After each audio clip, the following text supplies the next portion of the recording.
السلام عليكم isku soo laabad wanaagsan casharkan waa casharkii saddexaad waxaan ku baran doonaa template design excel tables template design ka ayaan ku baran doonaa hadda soo jeedin waxa inaga hor muuqdo template title-keeda ama header-keeda blue yahay trawgana oo row-kooda uu yahay blue oo khafiif ah kan labaadna uu yahay cadaan soo marka pattern-kaas oo la laabanayo inta badan waxaa laga yaabaa inaysan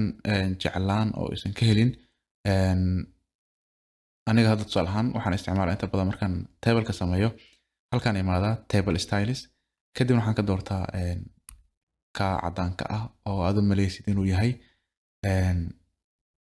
normal range marka sidoo kale waxaa jira kaalra kaleeta jira waxaa jira kaalradan waxaa jira light-ka ah ayuu leeyahay sidoo kale wuxuu leeyahay medium kan ayuu leeyahay hadda kan ayuuna siinayaa default kan ayaa ah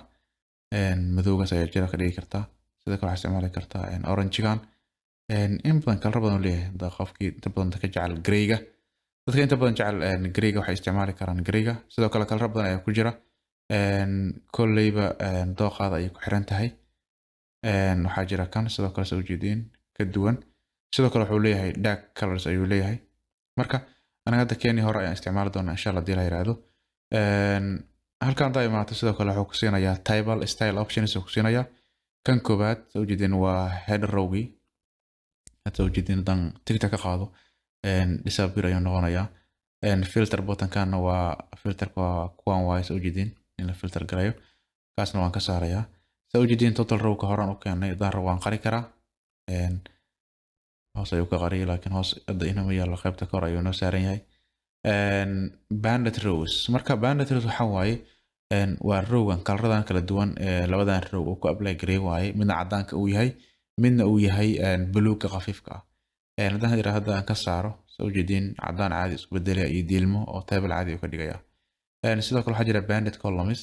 hadda row aan ka qaado oo aan column u bedelo soo jeedin column ahaan ayuu ka dhigaya diilmihii oo isku bedelaya midna buluugi oo light ka ahay iyo cadaan ayuu ku xijinaya soo marka hadaan labadooda ka wada dhigo soo jeedin ma qurux badnaanayo marka inta badan banded row-ka la isticmaalaa sidoo kale first column soo jeedin waxaan ka dhigi karaa bold ama qalinka ama qadaas ayaan waaweynay karaa ama last column ayaan ka dhigi karaa bold sidoo kale filter option kan la garay karaa saan u filter garayo insha Allah filterka cashar gooni ayaan ku qaadan hadii Ilaahay yiraahdo sidoo kale magacii ayaa ka bedeli kartaa oo halkan magac ayaan loogu diyaarsan halkan sidoo kale waxaa ku diyaara tools kala duwan ayaa ku diyaara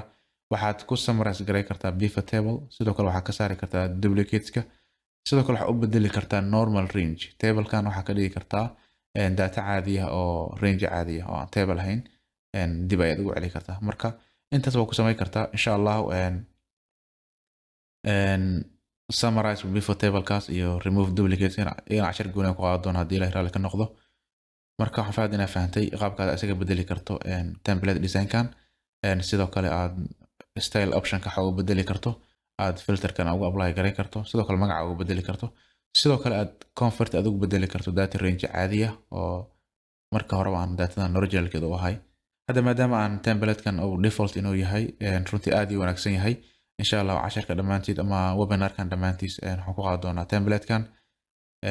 casharkan cashar ku xiga assalamu calaykum waraxmatullaahi wabarakaatuh